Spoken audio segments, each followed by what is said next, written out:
Dobrý deň, vítam vás na našom kanáli. Ja som Henrieta Paholíková, konzultantka kliniky. Klinika Fajde sa zaoberá transplantáciou vlasov už 14 rokov.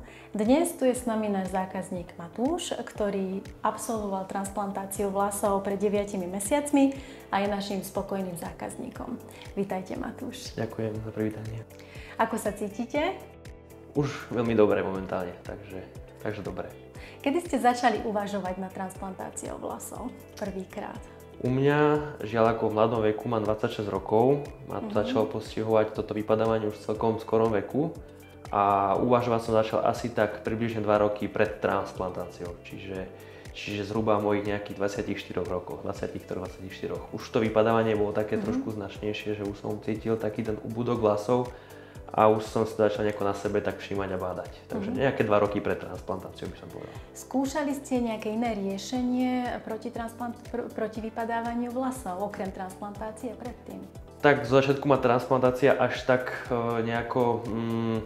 nebral som to až takú nejakú poslednú možnosť, alebo respektíve bral som takú poslednú možnosť pre mňa, ale najprv to boli nejaké návštevy u dermatológa a samozrejme internet toho je plný v tejto tematike, čiže veľa som si najprv o tom čítal, boli rôzne domáce recepty, to som ale neskúšal, čiže na takéto veci som sa nedal.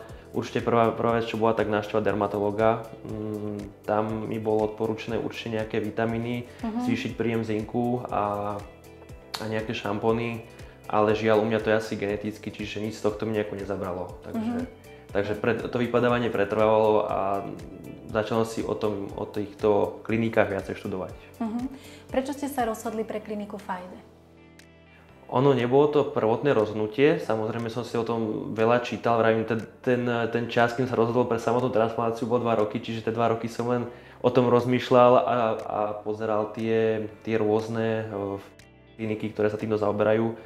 Nebudem tajať, určite som rozmýšľal aj nad Tureckom. Turci mali dosť veľa o tom na internete popísaného, ale nechcel som jednak cestovať.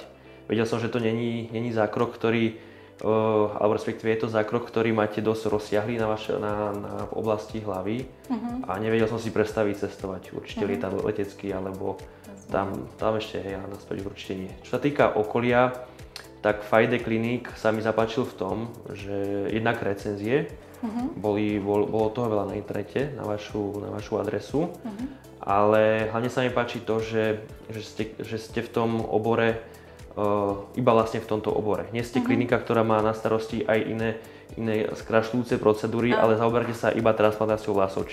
My sa špecializujeme na to. Špecializujete, presne. Čiže pre mňa takým faktorom bolo hlavne toto, že ste v tom odborníci v tejto oblasti. Do ktorých oblastí prebehla transplantácia? U mňa to boli oblasti kútov a potom to bola oblasť vlasovej línie. Koľko štepov bolo transplantovaných? U mňa bolo 1600 štepov. Ako prebiehal samotný deň zákroku? Spomínate si na to? Samotný deň, boli sme sa mi zdá dohodnutí na 7, aby som sem prišiel. Bývam odtiaľto cca 2 hodiny. Čiže ráno som stál, to nebol problém. Prišiel som sem, odparkoval som a nehovorím, mierna tréma určite bola, lebo to moje odhodlávanie to bolo fakt dlhé, že dám sa na niečo takéto. A nie je to bežný zákrok? Nie je to bežný zákrok, presne tak. Nebola to už len nejaká návšteva dermatológa, ale u mňa aj nebola najväčšia tréma z toho samotného zákroku ako z toho, že budem vyholený kvázi na kolno, povedzme.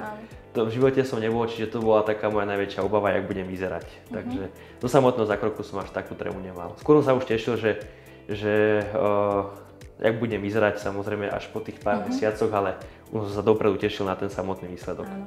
Ako prebiehalo hojenie, čiže po zákroku ten prvý týždeň? Prvý týždeň, no keď berem aj samotnú cestu domov, vedel som prejsť sám, tie 2 hodinky od šoféra, o tom, či nebol nejaký problém. Prvé 2-3 noci boli také trošku horšie, ale tam som vlastne od vás dostal aj ten vankušik, ani nie vankušik, ale tú podložku, presne.